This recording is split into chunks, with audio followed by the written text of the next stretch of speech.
Hello my dear students, now we are going to continue our chapter Age of Industrialization. That is the chapter class 10th, chapter number 3rd.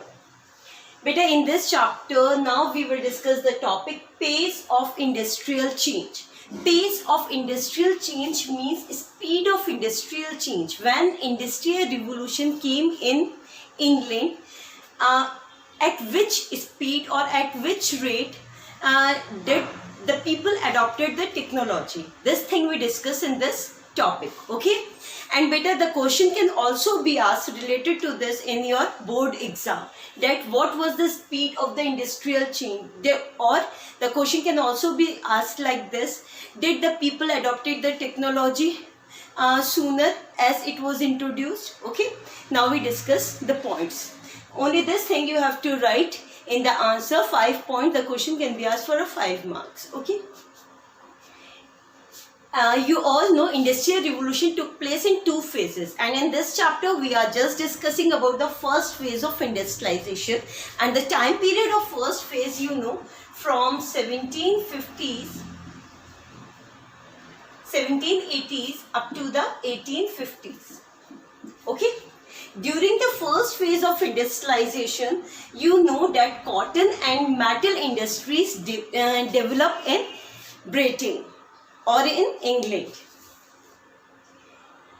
Among the metal industries, mainly the industry which developed was the iron and steel industry. Okay. But you see that in the initial phase, textile industry leads the way. But in the later phase of the later part of the first phase, you saw that the metal industry goes so fast as compared to that of the textile industry.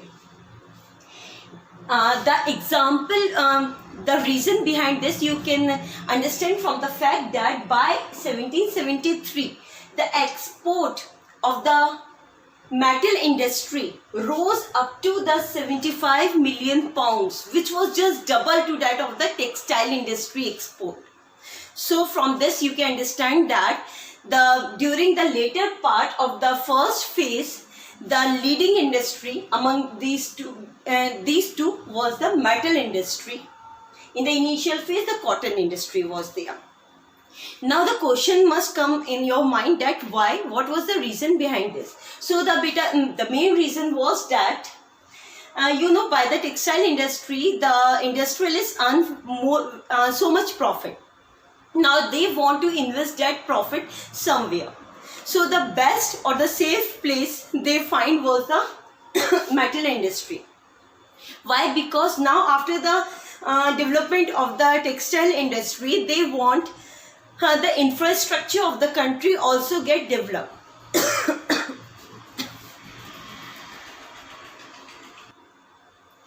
So they invested in the development of the railway. You know that railway in Britain developed during the time period of 1840s, and Britain developed the railway in its colonies during 1860s. In India also during 1860s, the development of railway took place. Okay, so this was the reason why in the later part of the first phase, the industrialists were so much interested in investment in the metal industry. That's why the metal industry boosted.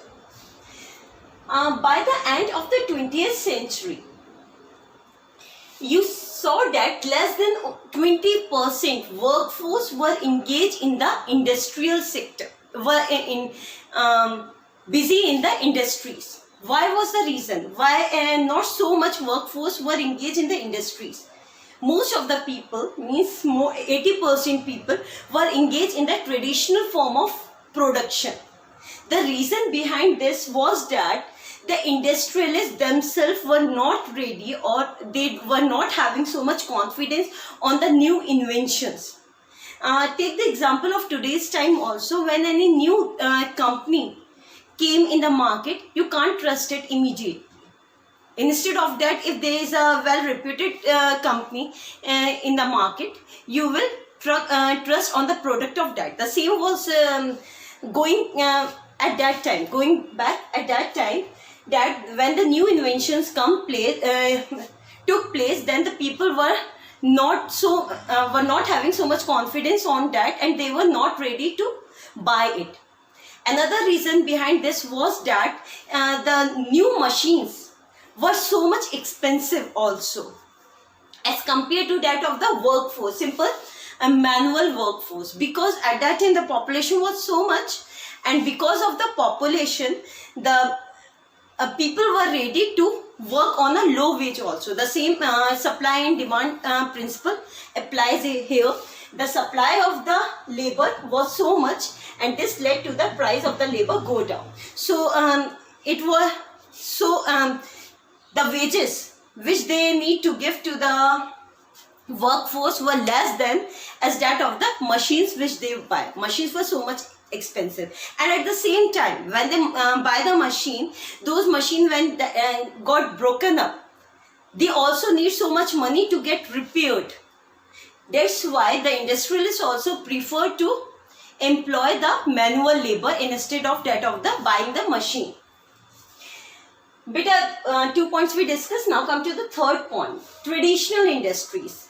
Beta, that was not the case. By the coming of the industrial revolution, everywhere there was the factories and the machines were there. No, the development of the factories took place, or the use of machine took place at a very slow pace. The reason I told you, the people can't trust immediately over the new inventions. At the same time, the traditional industries which were there, like that of the handloom industry, which was people make the thread at home, or make the fabric from the thread. All those things they done at their home now. So these traditional industries were also not stagnant. Stagnant means ruki हुई. They were also not stagnant. New inventions also took place in these traditional industries. The new inventions like that of the fruit processing took place. Apart from that, the glass industry, the inventions took place. The new innovations comes in the glass making also. Apart from that, in furniture making, in buildings, new small inventions took place, which helped these traditional industries to speed up their work. Now, therefore, you can say that the technological changes adopted by the people was not so fast, it was slow. The best example of this you can take from the steam engine. But a steam engine was invented by Thomas Newcomen in 1712. But that steam engine, when the steam engine was invented by Thomas Newcomen, it was firstly used in the mining industry, coal mine. In a coal mine, to convert the water in the mine into a steam.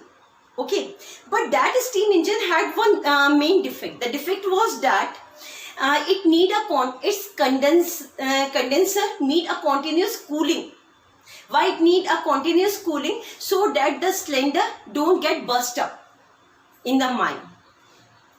And because of the continuous cooling of it, at a very fast rate, it loses its energy, which was the main drawback of that. So this drawback was removed by the James Watt in 1769, when he made a new version of the steam engine. And this time, the steam engine made by the James Watt was not just a initial one. Steam engine was a steam engine which was not movable. It was kept at one place. But this steam engine worked as a prime mover. Prime mover, the meaning of this beta is that the steam engine is used to run the machineries. Now this steam engine invented by James Watt was not only used in a mines, it was also used in a textile industries, okay, to run the machine with the help of a steam. So beta, you can see that by the beginning of the 19th century, there were only total 321 steam engine to be used. The reason, the people can't trust the new invention so quickly. See the case here also, James Watt, when he invented the new version of a steam engine, for many years he can't be able to find any buyer for it.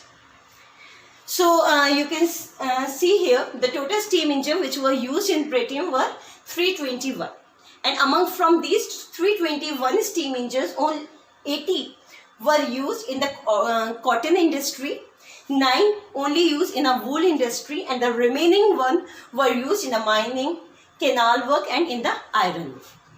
So beta, this is all about the pace of industrial change or the speed of industrial change. What you studied? The speed of the industrial change was not so much in the beginning. In the first phase, the leading industry, in the first initial years of the first phase, the leading industry was cotton.